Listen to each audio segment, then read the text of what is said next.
Muito bem, esse painel tratará do tema Reflexões sobre os rumos da evolução do novo mercado. E, para moderar esse painel, convido aqui ao palco a doutora Nair Vera Saldanha, presidente da Comissão Jurídica da Brasca e sócia do Madrona Fialho Advogados.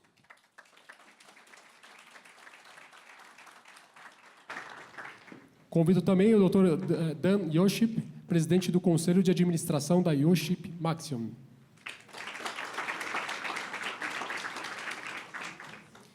Convido também a doutora Marina Guimarães Moreira Mascarenhas, diretora jurídica da Ultrapar.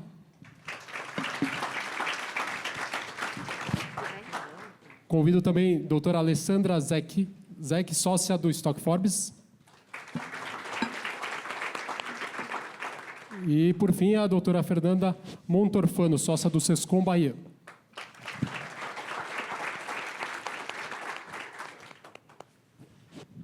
Doutora Nair, por favor.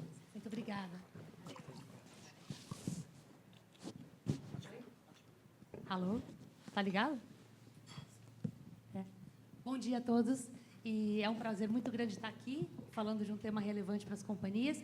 Queria, antes de mais nada, elogiar a iniciativa aqui do Fácil. Tudo que é uma maternidade de mercado de capitais, companhias abertas, é poesia para a Brasca. Então, conte com a gente. Temos, sim, ideias criativas e vamos conversar em breve. Muito legal. Falando aqui sobre reflexões sobre os rumos da evolução do novo mercado, que é o nosso painel, primeiro só queria fazer uma breve introdução. Novo mercado é um pacote de governança corporativa de adesão voluntária pelas companhias, que é um pacote premium de governança. Não é tão voluntário assim, porque o selo é bom, o selo é forte e os investidores exigem esse selo. Você ter esse selo num follow-on, num IPO, faz toda a diferença para o marketing da oferta. Hoje a gente tem 189 companhias no novo mercado, das quais 70 são associadas da Brasca, tem algumas também em fase de associação, o que representa aí aproximadamente 40% desse grupo. O novo mercado faz, a Bolsa, faz revisões periódicas para manter o selo atualizado. Então, ele foi criado em 2000, a gente já está indo aqui há mais ou menos de 5 em 5 anos, essa é a 5ª reforma. Esse tema é sempre muito acalorado na Brasca. E a gente bateu recordes de presença nas reuniões, presenças tanto de companhias quanto de pessoas. Foi 160 pessoas nas reuniões. Chegou a 81 companhias, partes estavam em fase ali de associação. Então, é um tema muito sério, palpitante, importante, por isso que a gente está falando aqui dele. Com relação ao processo, a gente teve... A Bolsa lançou a primeira consulta pública em maio desse ano, com 3 meses de debates intensos com o mercado todo e dentro da Brasca também. E voltou reformulada, o painel vai comentar esse processo, voltou reformulado agora, dia 10 de outubro, e o prazo nosso aqui se encerra 11 de novembro para apresentar comentários.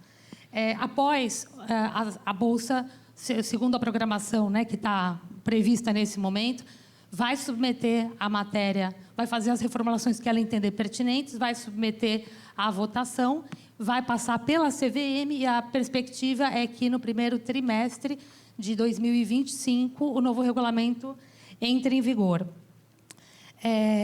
Teve um foco aqui grande na parte de fiscalização e controles, mas agora eu vou começar aqui, passando a palavra para os nossos debatedores, inaugurando aqui com a Alessandra. Alessandra, eu queria que você comentasse a reforma de um modo geral e ressaltasse os aspectos positivos que você vê nela, que é bem-vindo para o mercado na sua visão. Obrigada, Nair. Obrigada, Brasca. Um prazer enorme estar aqui de volta, de alguns eventos, depois de um tempinho, agora de volta aqui com vocês. Super obrigada. Eu gostei muito da fala do João, que ele falou assim, que ele colocou o papel do regulador com um cobertor curto, em que a preocupação com o emissor e a preocupação com o mercado, com o investidor. E a gente está nessa frente quando a gente está falando aqui da discussão, quando a gente está discutindo alterações ao regulamento do novo mercado, mais uma vez. A Maíra comentou, é um regulamento de 2000, né? Acho que entrada em vigor 2002. De lá para cá, algumas alterações, acho que em 2006, numa época de boom, né, de IPOs, 2006, 2007, a gente teve muitos IPOs, muitas companhias entrando no mercado e entrando no segmento do novo mercado.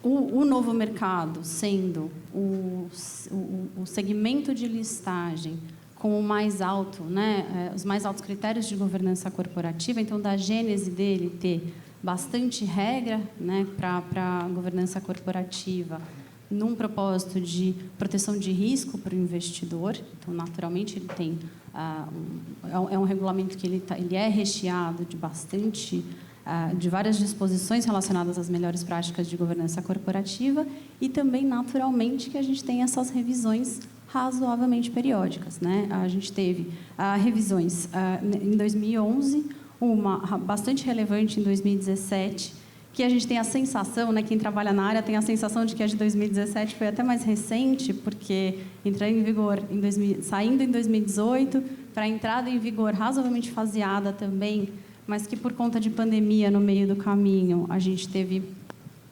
regras entrando efetivamente em vigor e adaptações para as companhias a partir de 2022, então parece recente, mas na verdade a discussão foi lá, né, quem participou das discussões, a gente fazia muitas discussões em 2016, 2017, a divulgação da versão final de 2018, e aí a gente teve um faseamento de implementação. Então, a gente acaba tendo, em várias dessas discussões que a gente está tendo aqui, dessa minuta, essa sensação de, mas mudou faz tão pouco tempo. Não, mudou já tem um bom tempinho, né? A gente acaba que as implementações acabam sendo faseadas. E 2022 teve uma alteração bastante pontual, né? E que era relacionada até ao float, o free float, né? 15%, 20%, 25%, passou lá para os 20%. E agora a gente entra, de novo, em algumas discussões, alguns temas mais delicados, que acho que a gente aborda aqui nesse painel, porque é de interesse de todo mundo que está aqui, e alguns mais que, numa primeira minuta que a B3 colocou, tinham alguns pontos que foram, aparentemente, né, dentro de... nessa consulta pública foram 58 manifestações por escrito de companhias e agentes de mercado, mas teve bastante interação antes também, reuniões, a Brasca super participativa, e alguns desses pontos foram endereçados e, aparentemente, agora eles vêm atendendo bastante o anseio, tanto do investidor que está sempre pedindo e sugerindo essas mudanças na regulamentação de melhores práticas, quanto dos emissores que estão recebendo e acatando com bons olhos. É claro que a hora que você vai ler todas as manifestações no site, né, da B3, você tem algumas posições que não são sempre, nem todas vão exatamente na mesma linha, né? As companhias, elas olham para dentro de casa. Algumas são abertas há muitos anos, né? Algumas do boom do IPO de 2006, 2007, outras do nosso recém-boom de IPOs, né? 2020, 21, 22. Então, naturalmente que a gente tivesse uma modificação com alguns pontos mais sensíveis dessa vez. Acho que o primeiro de todos, né, que tem aí gerado bastante discussão, numa primeira minuta para dar consulta pública, ela veio mais robusta, veio um pouquinho mais enxuta agora, mas acho que a gente tem que olhar com bastante cuidado, né, e esse painel vai discorrer sobre ela, que é o novo mercado alerta. É um ponto que eu não vou entrar aqui muito, exatamente porque a gente deve falar sobre ele, porque é um ponto mais de atenção aqui, né? Tem uns contrapontos importantes das companhias e o reflexo disso na vida das companhias. E, naturalmente, no momento em que está se revisitando uma norma, especialmente a do regulamento do novo mercado, né? Que tem essa relevância para as maiores, digamos assim, companhias do mercado, esse cobertor, né, que o João comentou lá que era curto, ele fica até um pouquinho mais curto, mais desafiador em alguns dos assuntos. Mas um ponto que, na primeira minuta, veio, de certa forma, causou um pouco de desconforto, a gente viu nas discussões, mas que, na segunda minuta, aparentemente, veio endereçando e que é bastante bem recebido, né, de forma geral, é a questão da limitação, né, de participação de membros da administração em conselhos Existe, sim, uma discussão no mercado de que o tempo despendido para as companhias da alta administração tem que ser razoavelmente relevante, né? A atenção da administração, o envolvimento, conselho ou C-level, né? A diretoria executiva, tem que ter um envolvimento importante no dia a dia da companhia. E a gente vê, inclusive com regulamento, não aqui B3, regulamento do novo mercado, mas regras, né, de resoluções CVM, em que você tem uma chamada do regulador para um maior envolvimento, né, da diretoria executiva, especialmente, às vezes com formulário de referência, declaração, assina, algumas coisas que antigamente a gente não vinha, né, assim, mas hoje se chama, né, a alta administração para um envolvimento maior no dia a dia da companhia e na revisão daquilo que vai para o mercado de informação. Então, um pouco nessa linha dessa discussão super importante do tempo despendido para as companhias, é que essa limitação do conselho, né, de ocupar cargos em muitos conselhos, ou ter um cargo o mais alto cargo, o executivo da companhia, também, né, se ocupar com muitos conselhos. Isso veio a limitação no novo regulamento. Então, hoje a gente tem né, uma limitação de até 5 posições em conselhos de membros. Se for presidente do conselho, isso deve ser reduzido, né, porque o presidente do conselho, em tese, ele deveria ter mais funções, ou ele acaba tendo um pouco mais de função do que outros membros, então também reduz o número de conselhos que ele pode participar, quanto mais posição em presidência ele ocupar, quando for cargo executivo também. Qual foi o ponto que na primeira minuta veio, todo mundo aqui, né, acho que comentou, e era uma preocupação? Mas às vezes eu tenho um grupo de 6, 7, 8, 12, né? Tem uma companhia que a gente... São 11 companhias abertas no grupo. E aí? Esse é um limitador super importante. Eu não vou ficar colocando administradores diversos nas companhias do grupo. Não faz sentido. Então, isso veio como uma exceção ali para essa limitação dentro do grupo. Agora, claramente não vai entrar na limitação de posição em cargos de conselho ou posição de executivo com conselho. Essa limitação ela não pega se os cargos ocupados foram dentro do mesmo grupo, né? Dentro do grupo, com sociedades controladas e naquilo que efetivamente não seria como um tempo despendido adicional, né? É um alinhamento ali de empresas que estão seguindo na mesma linha. Então, o tempo daquele executivo dividido entre essas empresas não seria prejudicial. Uma discussão que é desde sempre independentes, né? O conselheiro independente. Então, a gente também viu na última reforma mais relevante do regulamento a descrição, né?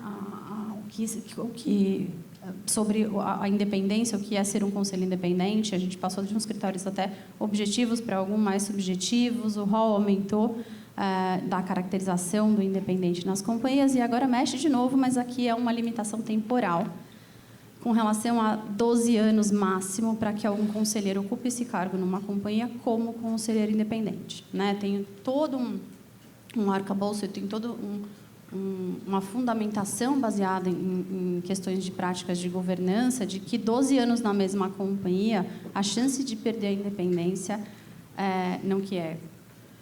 de novo, a gente lida com possibilidades aqui, não necessariamente com a regra 100% para todas as companhias, mas a chance da independência diminuir ela é maior. Então, os 12 anos tenham base, né, jurisdições de fora e tudo mais, para que você chegar nos 12 anos como sendo um prazo adequado aqui de independência, com um gap de 2 anos. Né? Se a pessoa sai do cargo 2 anos sem nenhuma conexão com a companhia, voltando, ela poderia voltar como independente também. E uma coisa que teve bastante discussão, mas precisa sair, né? Às vezes até, tudo bem, 12 anos ele deixa de ser independente, mas ele vira importante para a companhia, ele tem um histórico importante e tal, então ele pode permanecer como membro, mas ele deixa de ter o critério, a caracterização de independência. O mínimo de independências também é uma discussão super aberta e super recorrente, né? Tem muita gente que defende que a maioria dos membros das companhias dos conselhos das companhias deveriam ser independentes.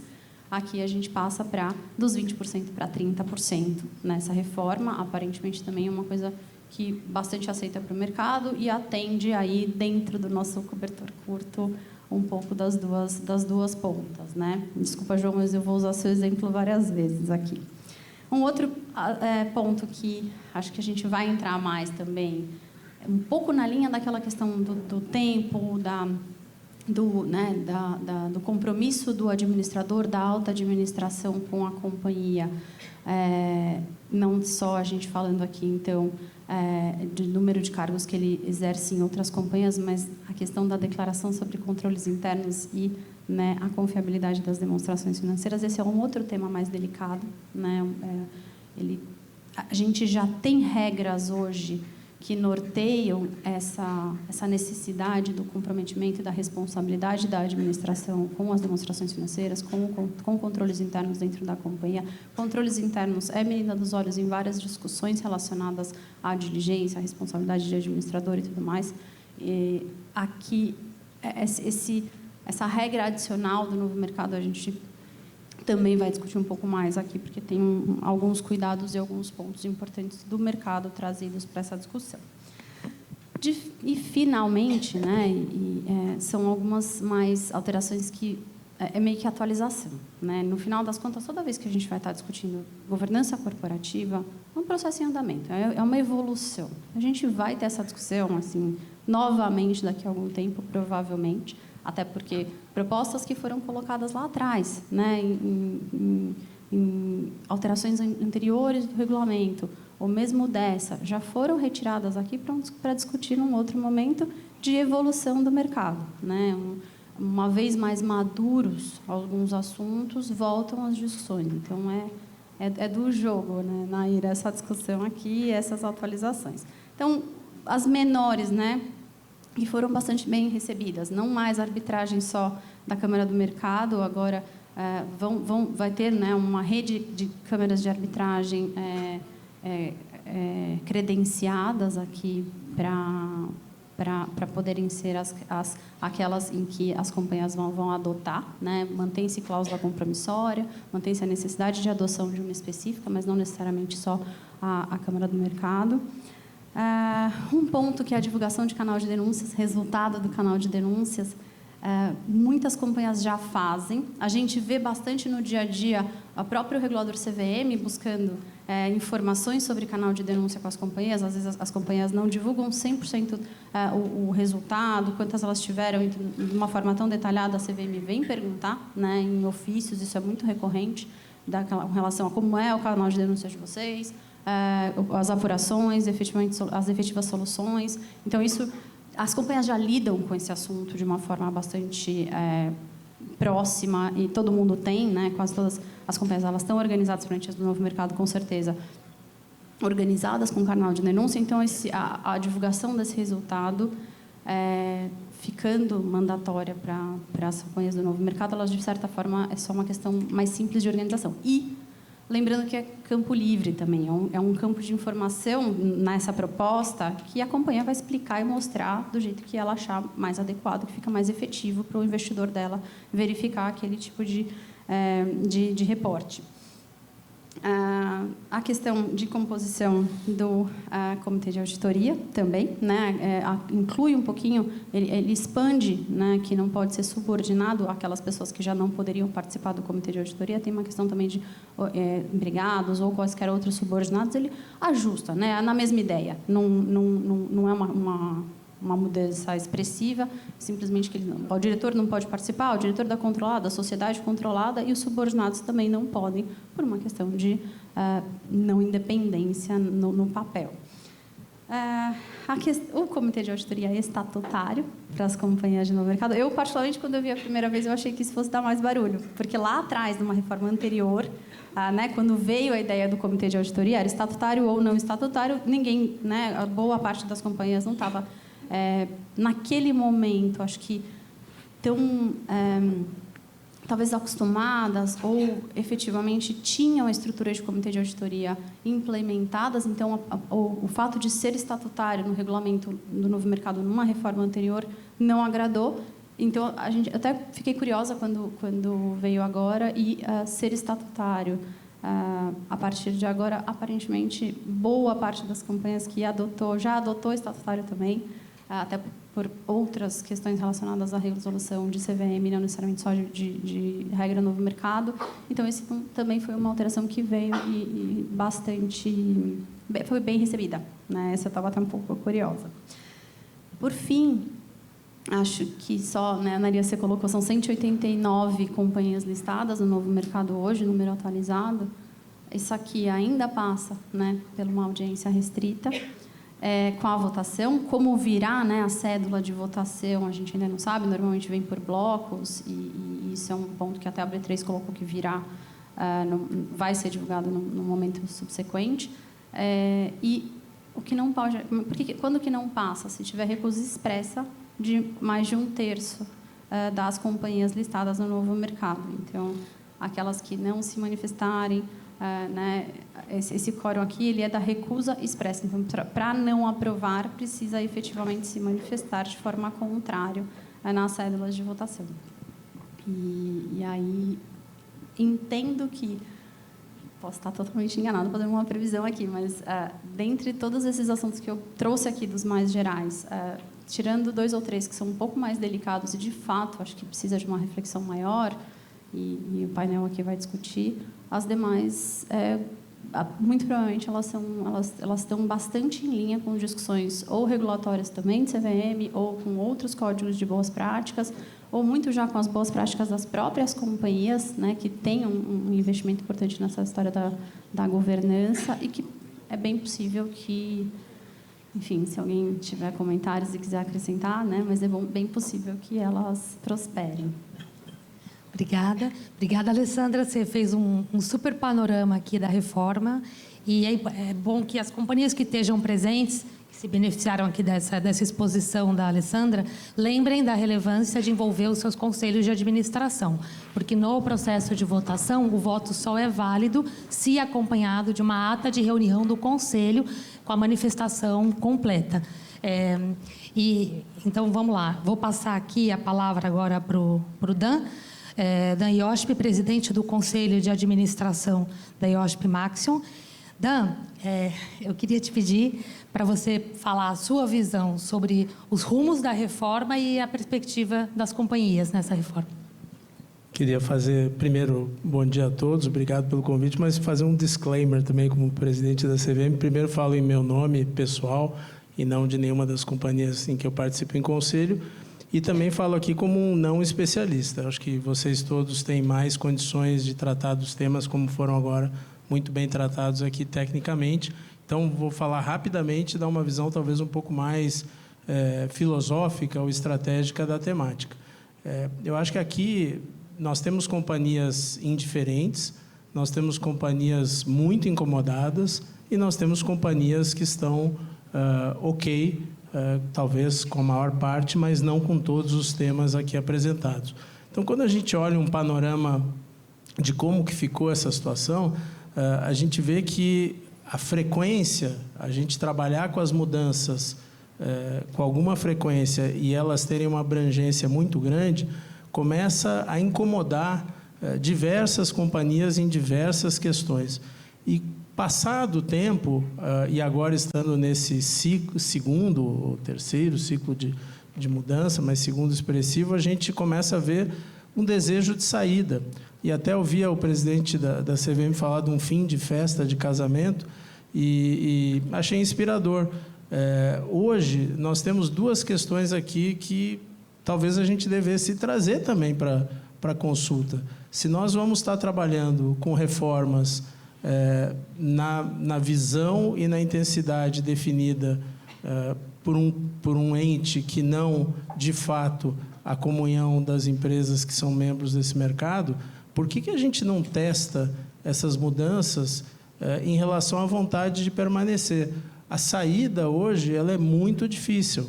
Ela tem regras que fazem esse movimento bastante complexo. Se há grande convicção de que as mudanças são tão necessárias e que elas precisam andar na velocidade que está se propondo, já que nós teremos minorias, por que a gente não abre a porta para essas minorias tomarem o seu rumo de uma outra forma e consultando, obviamente, a íntegra dos seus acionistas, assim como foi para ingressar, para sair, e sem o ônus, eventualmente, de se fazer ações econômicas que podem ser onerosas. E tem algumas companhias que são, talvez, no top 3 do novo mercado, e que estão estudando isso com grande profundidade. Então, eu acho que esse é um ponto. O segundo ponto que causa um pouco de estresse nessa análise é que a gente entra num grau de definição de algumas coisas, em que eu chamo uma certa infantilização do sistema, e os grandes participantes, como investidores desse sistema, participam maciçamente de um outro sistema onde o chairman é CEO em quase todos os casos. O voto é diferenciado em quase todos os casos quando a gente pega valor. Tudo que cresceu em valor nos últimos 15 anos no maior mercado do mundo não conversa com as nossas regras essenciais aqui. E aí a gente está caminhando para definir percentuais, tempo, como no caso dos conselheiros independentes, enquanto que, do outro lado, a gente tem situações em que o Chairman CEO lidera a definição do seu bônus, alguns maiores que toda a Bovespa, e, na dificuldade, às vezes, até de tratamento disso, decide mudar a sede e a corte da companhia para ter certeza que aquela medida é implementada. E são os mesmos acionistas que estão muito tranquilos e satisfeitos nesse mercado, que aparentemente têm demandas muito específicas no mercado de cá. Então, sem querer entrar nos temas específicos, eu acho que a gente está com algumas assimetrias e que começam a causar desconforto para as minorias. Um terceiro ponto importante, a colega comentou, ao ter o voto silente favorável, de fato, a questão dos minoritários aqui, não minoritários acionistas, minoritários na deliberação, ficou complicada.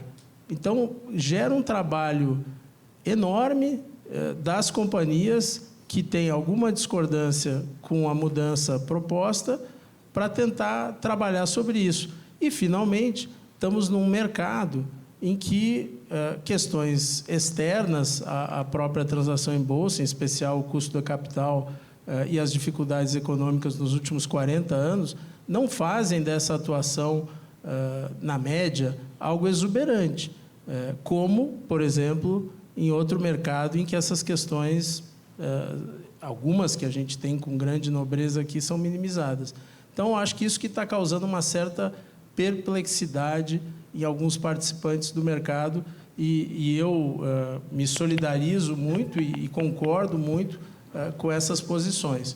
É claro que o regulamento, lá desde o seu início, prevê e previa mudanças, etc. Mas, por exemplo, se a gente vai do 20% para o 30% e amanhã vamos propor a mudança de 30% para 50% ou para 51%, como foi comentado aqui como uma tendência, eventualmente empresas que têm uma outra relação societária ou que têm acionistas estratégicos de grande relevância, pode não entender que essa tipificação do independente seja a melhor opção para a montagem de um conselho de administração, que é peça-chave de uma condução estratégica empresarial. E os seus acionistas não vão poder opinar sobre isso por ser uma deliberação alheia, inclusive, à vontade contemporânea, naquele momento de decisão a cada 2 anos dos acionistas. Então, acho que a gente devia pensar um pouco mais sobre isso, mas, por hora, no mínimo, conclamar a todos que participem ativamente do processo, porque, senão, de fato, fica ainda mais difícil. Mas também sensibilizar a todos envolvidos, por que não diminuir a assimetria que está sendo criada no processo e dar a porta de saída facilitada toda vez que se queira mudar. E aí nós vamos ter uma temperatura muito melhor da relevância ou da razoabilidade de cada uma dessas mudanças. E, finalmente, eu acho que, tocando em 2 temas que eu acho que causam grande preocupação, A questão do selo, do alerta, acho que como se chama agora, é um terreno muito complexo. As empresas já enfrentam uma série de circunstâncias e ter mais uma movimentação externa de um ente super relevante em relação àquela empresa, em determinadas circunstâncias, algumas que a gente vai ter dificuldade aqui de mapear, quando a gente já tem plena informação, não só, de novo, caminha na direção da infantilização desse conceito filosófico, digamos, como também de adicionar risco ao sistema. E a questão da certificação, por mais que a gente tenha tirado aqui nessa segunda versão a auditoria desse ponto, vai gerar custo. O CEO e o CFO, ao terem que adicionar esse tema na sua relação com a sociedade, isso vai criar custos, porque, obviamente, traz um risco adicional. Se não precisa, se já estava tudo lá, para que colocar? Se coloca, obviamente, vai trazer risco e ônus adicional. Então, acho que era isso, sem querer tomar muito tempo, mas trazendo aqui uma visão mais do mundo das companhias e bastante preocupado com essa proposição.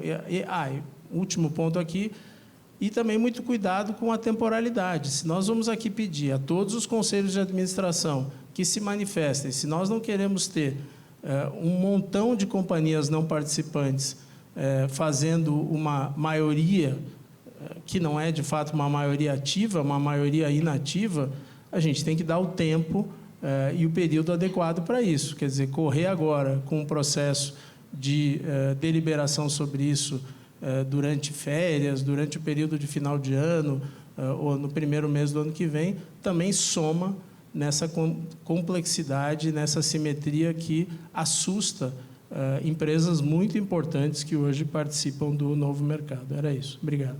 Obrigada, Dan. Você me permite um particular? Sim, com a palavra, pode falar.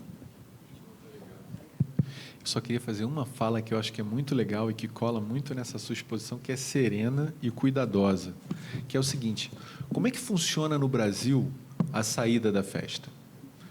A OPA de cancelamento de registro, que pode ser feita ou pelo controlador ou pela companhia, e aí tem lá aqueles parâmetros todos. Quando feita pela companhia, tem que ter reserva de capital ou reserva de lucro.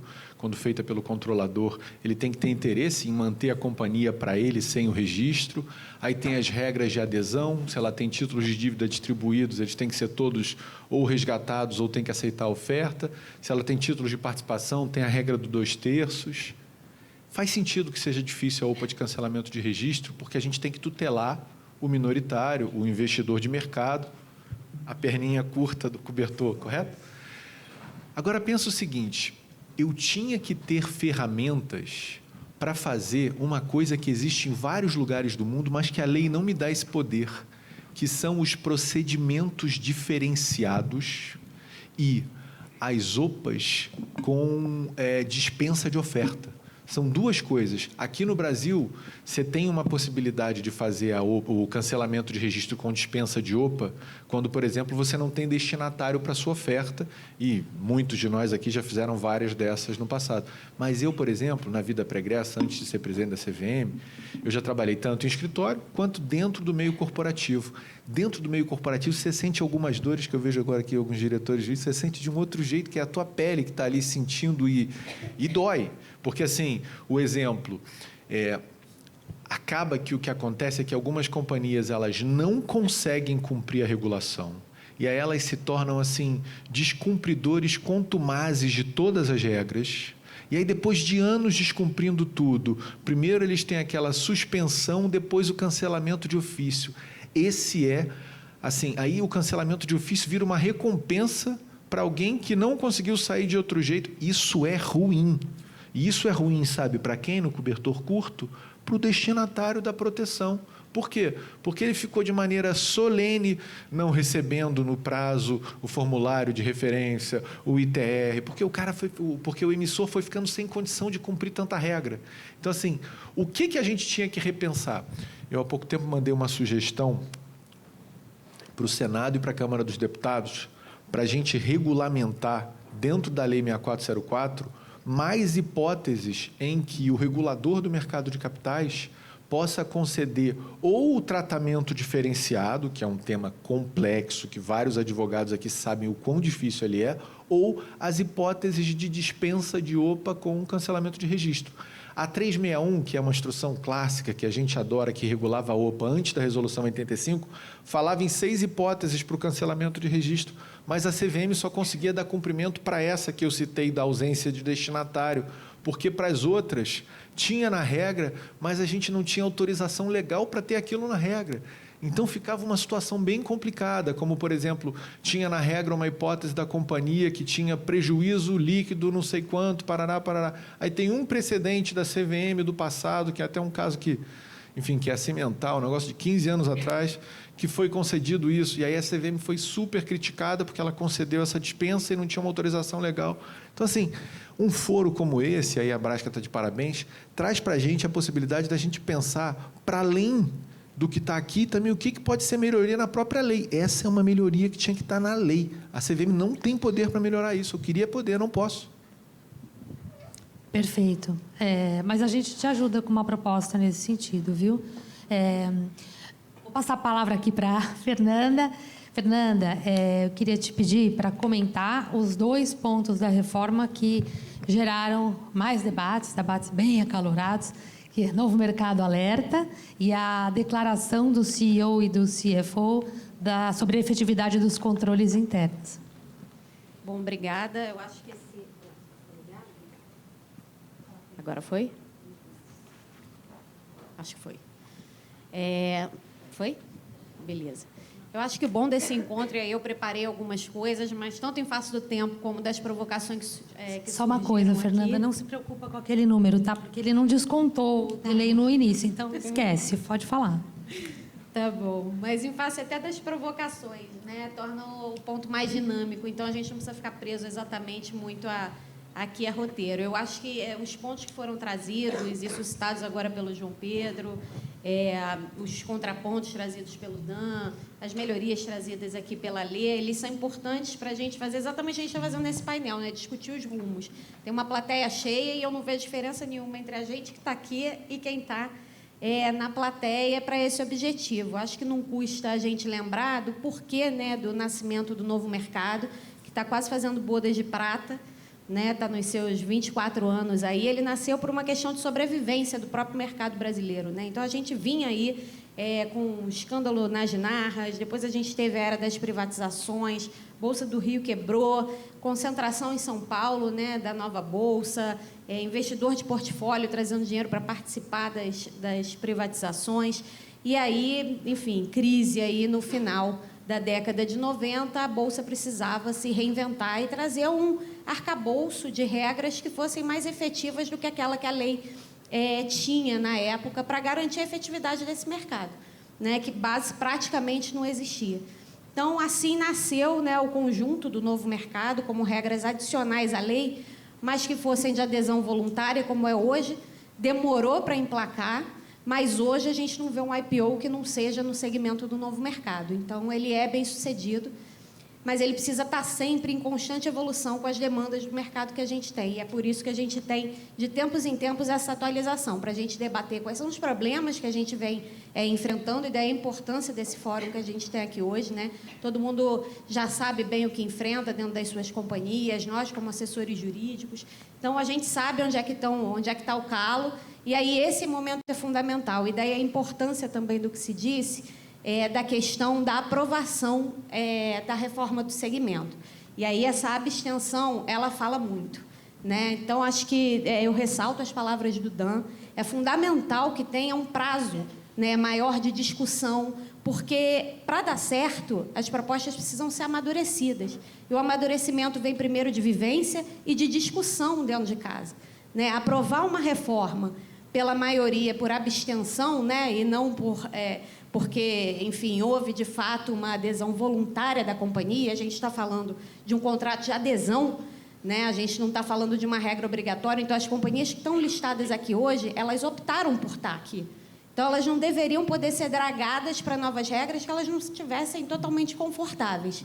É óbvio que nem sempre o mercado está. No nascimento do novo mercado, ninguém estava confortável, demorou. Foi meio que with a little help from friends, né? Então, teve a CVM, teve BNDES, teve a Ambima, que eu não lembro mais o nome que tinha na época, teve a OCDE, teve instituições de fomento, enfim, todo mundo apoiando, né, para que esse segmento, para que essa própria sobrevivência do mercado brasileiro pudesse dar certo. Então, aqui hoje a gente precisa fazer essa conscientização também dos rumos que a gente está tomando. E aí a Alê trouxe várias medidas que são super bem-vindas, porque já tinham sido assimiladas. Então, o mercado já viveu, já teve a oportunidade, né? Antigamente, na fase inicial, a gente nem discutia muito ainda sobre o Conselho Independente, por exemplo, né? Botou ali o limite de 20%, mas não se discutia muito. Por quê? Porque a companhia era de controlador definido. Era o que a gente tinha, né? Segmento de 1/3, 2/3. Então, primeiro a gente precisava entender como ia funcionar esse One Share, One Vote. Né? Hoje, já está todo mundo ambientado, já sabe como funciona. E aí eu não sei exatamente se a grande preocupação que existia de ter um controlador com 17% do capital social, se ela foi, se foi superada essa discussão, porque eu acho que, no fim do dia, é um pouco do que a gente continua vivendo, né? Só que com outro nome, e a gente perdeu um pouco do feixe de responsabilidades que esse acionista tinha, o controlador, que a lei encerra. Então, hoje a gente tem acionistas de referência, tem acionistas relevantes, mas que não têm o mesmo centro de responsabilidade que a lei impunha, né, expressamente para o controlador. Mas tudo bem que não é o objetivo aqui desse debate, mas eu acho que, como a gente vai estar discutindo os rumos, esse é um ponto que merece ser visto nas próximas discussões, né? Mas voltando aqui para os pontos que hoje estão em discussão, né?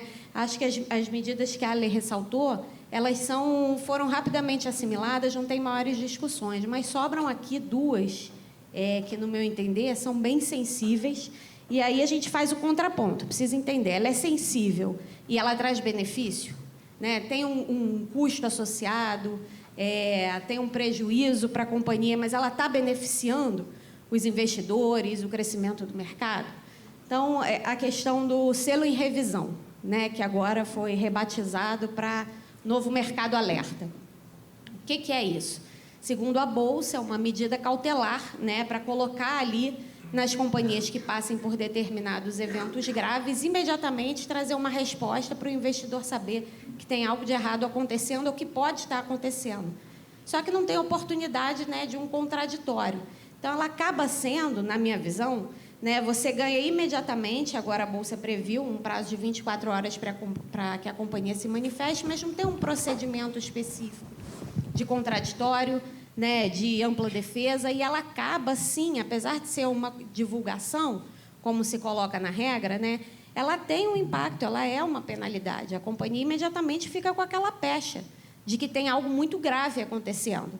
Só que sem a oportunidade de a companhia, aí o que a Bolsa diz que é interessante, é que não necessariamente vai ser aberto um processo sancionador, não necessariamente a companhia vai ser excluída ou suspensa do novo mercado, mas você já antecipou os efeitos para o mercado e, portanto, para a companhia.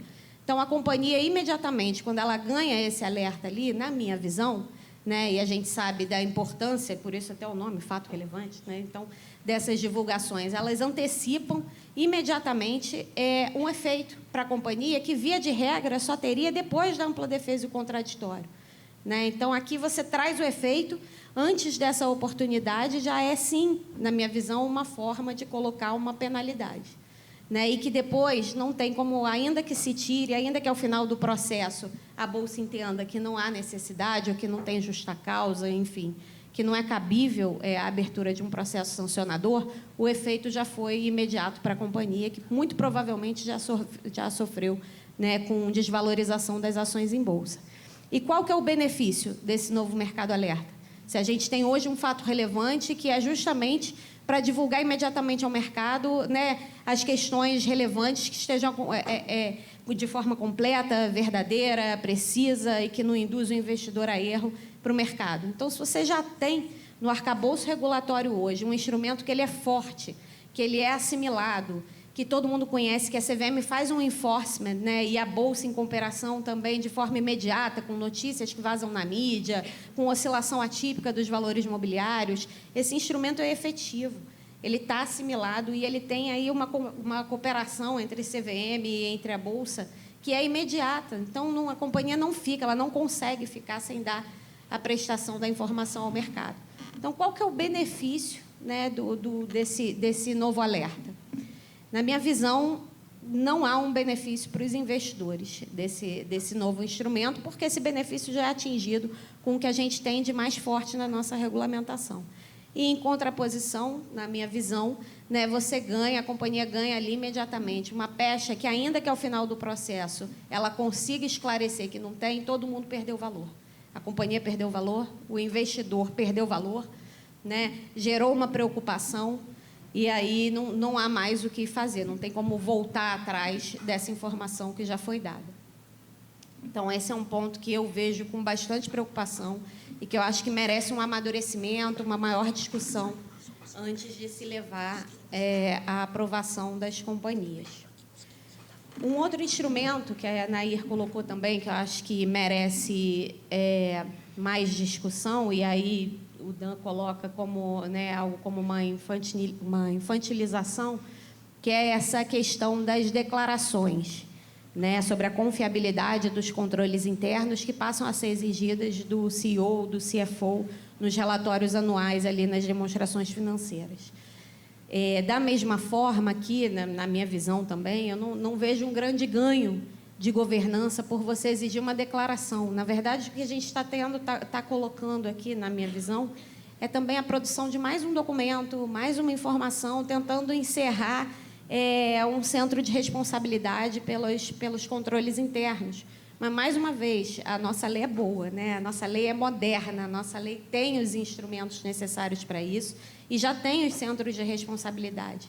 E até a reforma, né, que se propõe agora com a questão de passar o comitê de auditoria para que se exija que seja, né, todos os membros estatutários, ela fecha perfeitamente com essa exigência, né, de atribuir centros de responsabilidade, pois a administração ela já é responsável e ela tem aquele feixe, né, dos artigos 153 ao artigo 159 da lei, com os deveres e responsabilidades dos membros da administração, né, pelos controles internos, dever de diligência.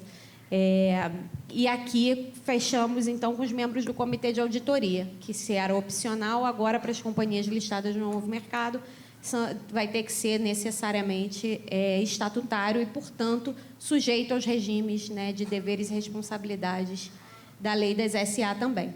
Então, exigir mais um documento, como a declaração do CEO e do CFO sobre a confiabilidade dos controles internos, que agora se exige maior rigor, porque o Comitê de Auditoria e os seus membros passam a ser estatutários e sujeitos também aos deveres e responsabilidades, e eles têm dentro do seu escopo de atuação, né, esse acompanhamento dos controles internos, eu também não vejo como um grande benefício.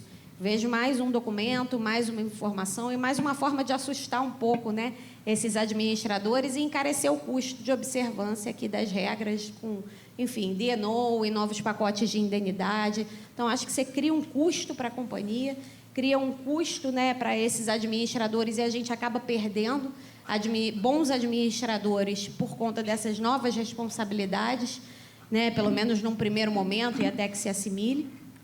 E você não tem um benefício associado, porque a lei já faz exatamente tem todo esse arcabouço regulatório que já imputa responsabilidade aos administradores. Então, também por conta disso, por não existir exatamente um benefício na criação desse novo documento, ao passo que pode trazer, sim, um custo maior de observância para as companhias, um custo regulatório e até, num primeiro momento, até afastar bons administradores aqui dessas posições, o que não se deseja.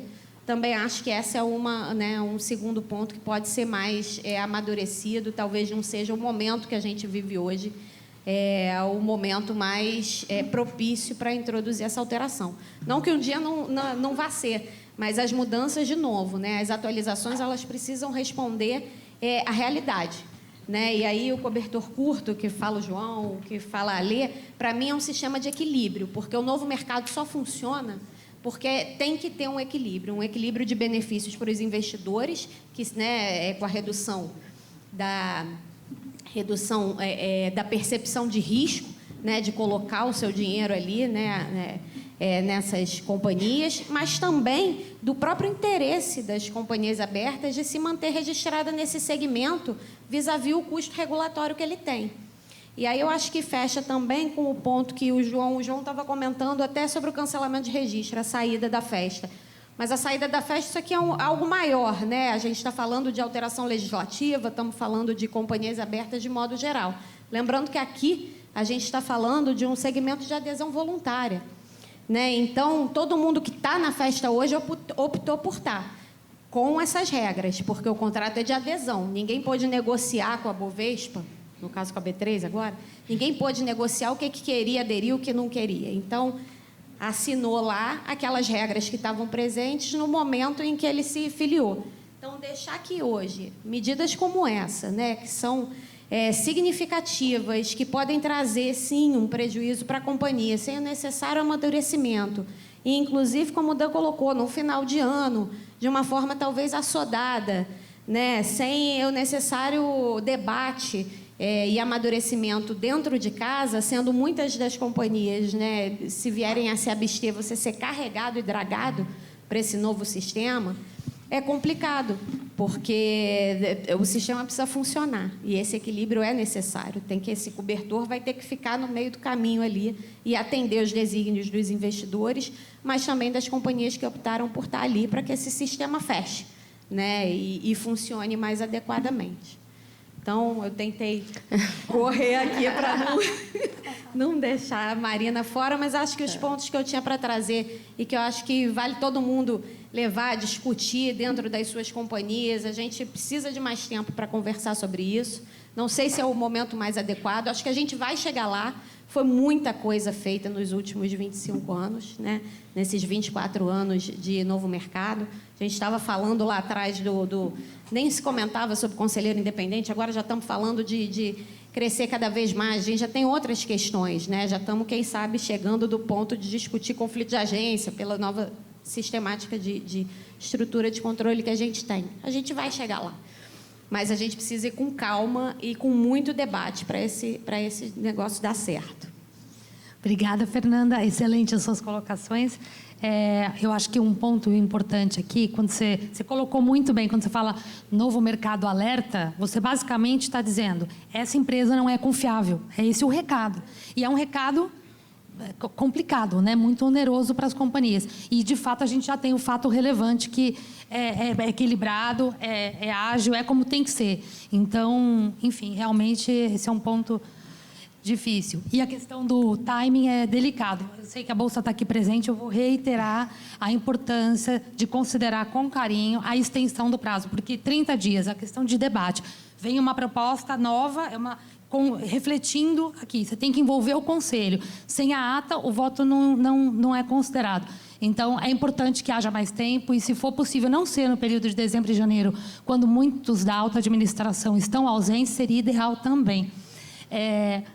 Marina. Vamos lá. Diretora jurídica do grupo da Ultrapar.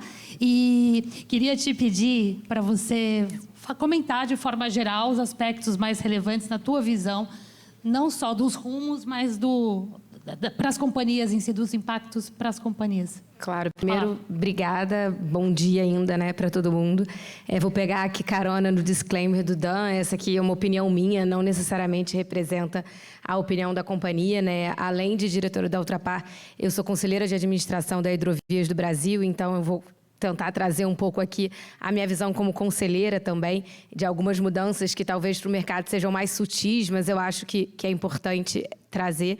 Eu acho que o primeiro ponto que vocês trouxeram super bem em relação aos prazos. A gente está num período do ano com uma agenda super corrida nos conselhos, né? Tem aprovação de orçamento, muitas companhias estão discutindo e aprovando o planejamento estratégico do ano seguinte. Então, se de fato, e como eu acredito que seja, é importante o real engajamento dos conselhos de administração na discussão, é importante que se tenha mais tempo também, porque senão, na prática, por mais que você consiga uma deliberação do conselho sobre o tema, não vai ter uma discussão rica, não vai ter um engajamento real dos conselheiros e o entendimento sobre os impactos da mudança, né? Então, eu tenho aqui o benefício de ser conselheira e diretora jurídica, mas não é a realidade da maior parte dos conselheiros, então você tem, sim, um tempo de education, né? Um tempo para eles se prepararem para ter uma discussão adequada. Então, eu acho que essa questão do tempo, principalmente para o engajamento dos conselhos, o engajamento real e uma discussão produtiva é super importante, né? Além de ser período de férias, é um período apertado de pauta dos conselhos de administração, as pautas já estão fechadas, então você vai acabar dedicando pouco tempo para discutir um tema que é tão relevante para os rumos do novo mercado. Então, acho que esse é o primeiro ponto. E trazendo um pouco uma visão de companhia, acho que eu vou trazer aqui, em benefício do tempo, acho que 2 pontos relevantes. Um, que é mais polêmico, que eu acho que a Fernanda trouxe de uma forma super consistente, e outro, talvez, que seja mais sutil e esteja sendo mais aceito pelas companhias, mas, pela minha experiência pessoal, eu acho que tem uma relevância enorme, que é o aumento do percentual de membros independentes nos conselhos de administração. Então, deixa eu começar pelo mercado alerta, que eu acho que a Fernanda falou super bem, mas eu acho que tem um ponto que vale a pena complementar, né? Que a gente já vive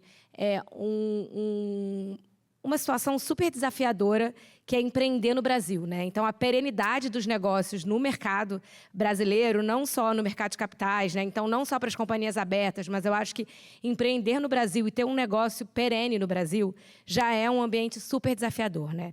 E o mercado de capitais reflete um pouco isso, né? Se você for olhar o impacto que determinadas falas, antes mesmo de serem decisões, têm na cotação das ações do nosso mercado de capitais, você vai ver o quão sensível ele é. Então, a grande preocupação que eu tenho, enquanto diretora jurídica de uma companhia e conselheira, é o impacto que um selo, sobre uma questão ainda não completamente apurada, pode ter na cotação das ações de uma companhia, pode ter na imagem e na reputação dessa companhia, e o impacto negativo que isso vai ter para os próprios investidores, né, e para a economia do Brasil como um todo.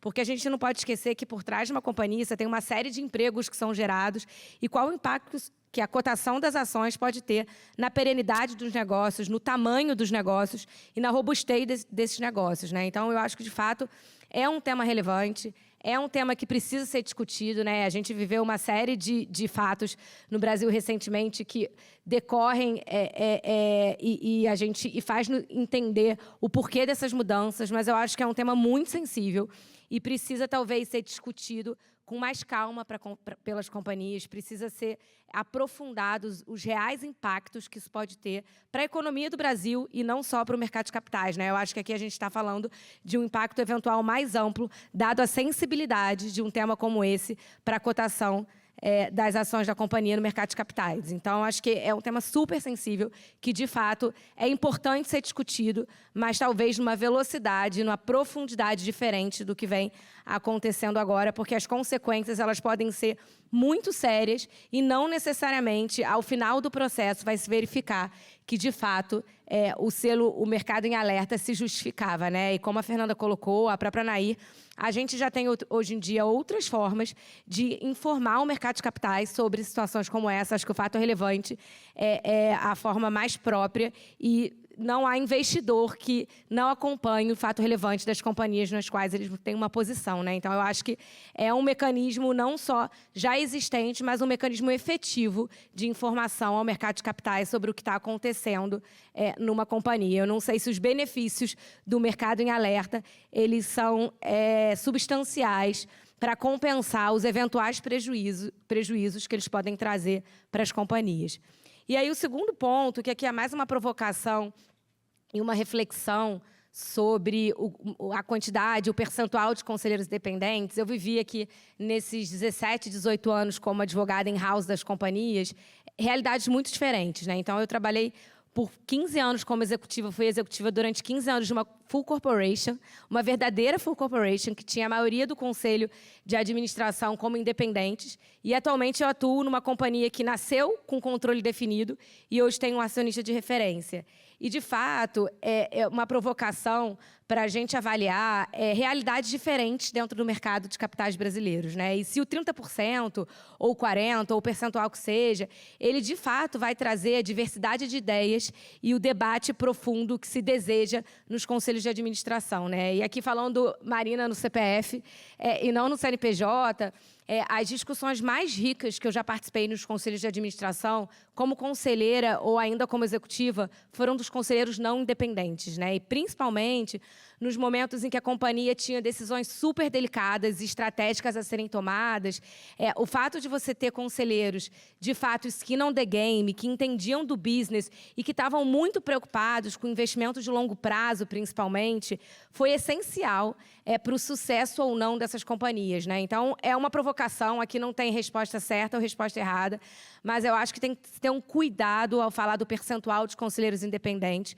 porque a gente tem ainda no mercado de capitais realidades muito diferentes entre as companhias, necessidades muito diferentes entre as companhias. Então, você tem um standard que 30, 40 ou 50 é positivo ou negativo, acho que é perigoso, porque você tem realidades diferentes, necessidades diferentes, e um depoimento pessoal que eu posso trazer aqui é que, de fato, você ter conselheiros que conhecem o negócio, principalmente que estão preocupados com a perenidade e com o longo prazo, tem um benefício enorme para a companhia e, consequentemente, para os investidores da companhia na hora da tomada de decisão, né? Você consegue, muitas vezes, sacrificar o curto prazo em prol do longo prazo, da perenidade daquele business, se você tem um conhecimento do negócio, se você tem um comprometimento com o resultado daquele negócio. Então, essa é uma provocação, porque eu acho que o standard de um percentual elevado não necessariamente é o melhor para as companhias, considerando a realidade de cada uma delas. E a tomada de decisão, ela é uma tomada de decisão mais fluida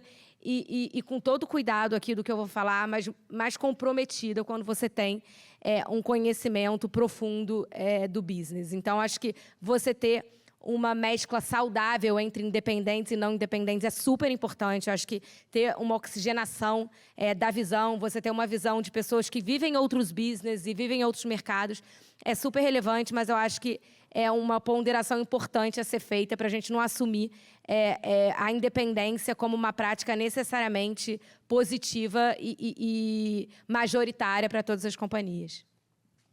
Perfeito. Assim, quando se faz reforma, sempre se leva em conta a experiência internacional, mas tem que tomar um cuidado extremo na importação dessas regras, porque a gente tem uma predominância de empresas familiares no Brasil e a família, que conhece profundamente o business, tem uma contribuição de outro peso. Então, você não consegue simplificar dessa forma as coisas. É complexo.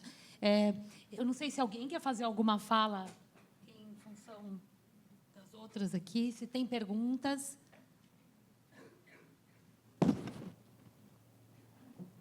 Não? Alguém quer fazer falas de encerramento? Não?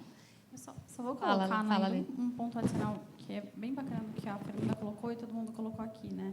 Dos dois pontos críticos, esse da reflexão com relação ao novo mercado alerta, a gente está partindo muito do pressuposto de que todo aquele rol é coisa errada, né? O rol de exemplos do que seria, do que ensejaria, né, o alerta, ele é errado. E no caso a caso, e a gente teve a oportunidade de discutir isso até com a B3 e tal, não necessariamente. Às vezes, eu sei que, puxa, vamos lá, vou pegar o exemplo do atraso, né, superior a 30 dias da demonstração financeira. Às vezes a companhia está super bem. Às vezes a gente já vi casos no passado em que a companhia fez aquisições recentes, final do ano, importantes, estratégicas. A companhia está excelente. Não significa que tem algo super errado, mas as aquisições não permitiram uma consolidação perfeita para uma divulgação a tempo. Então, não necessariamente também. Então, eu sei que aqui a gente está, né, eu acho que a proposta, talvez, né, do painel, num consenso geral, meio que de reflexão para este ponto, da forma como ele foi colocado. Especialmente porque a gente já teve um rol maior, diminuiu esse rol, mas ainda assim tem situações ali que não necessariamente denotam algo que está errado 100%, né? Talvez fora do que se espera, não vai conseguir cumprir a regra 100% aqui, mas não porque tem algum problema, né? Então, e aí vai demandar que a companhia, num fato relevante de atraso da demonstração financeira, ou por uma questão regulatória, às vezes, a companhia muda, a regra de CPC muda, e tem, às vezes, alguma questão relacionada a atraso, que não significa que é fraude, não significa que tem algo errado, e vai demandar um fato relevante super extenso para o mercado, até para já se defender daquilo que pode vir como um alerta, né, explicar e tudo mais. Assim, a gente vai acabar trabalhando muito na documentação, até para, de alguma forma, tirar o peso do alerta que pode vir numa situação específica da companhia. Então, é uma reflexão importante mesmo. Sim. E também a gente sabe o esforço que a B3 está fazendo para trazer propostas positivas para o selo, que é positivo para o mercado, que é positivo para as companhias, para manter o selo valorizado. É que as soluções são difíceis, são complexas. E muitas propostas foram extremamente bem recebidas. Vocês mencionaram aqui evitar o overboarding, né, excesso de posições, flexibilização de câmaras de arbitragem. E a gente também viu numa fala aqui da Alê e da Fernanda também, da evolução que a gente notou no Foro da Abrasca, por exemplo. Se você for ver as discussões ao longo dos últimos 15 anos, você vê uma evolução, uma resistência brutal que havia. A comitê de auditoria era uma coisa maluca, né? Então, assim, passou assim, ok. Então, existe um processo, existe um tempo, existe uma assimilação e uma evolução natural. Então, mas é isso. Muito obrigada a todos vocês. Muito obrigada. Obrigada ao Dan, que tinha um compromisso aqui tangencial com esse encontro. E bom evento a todos.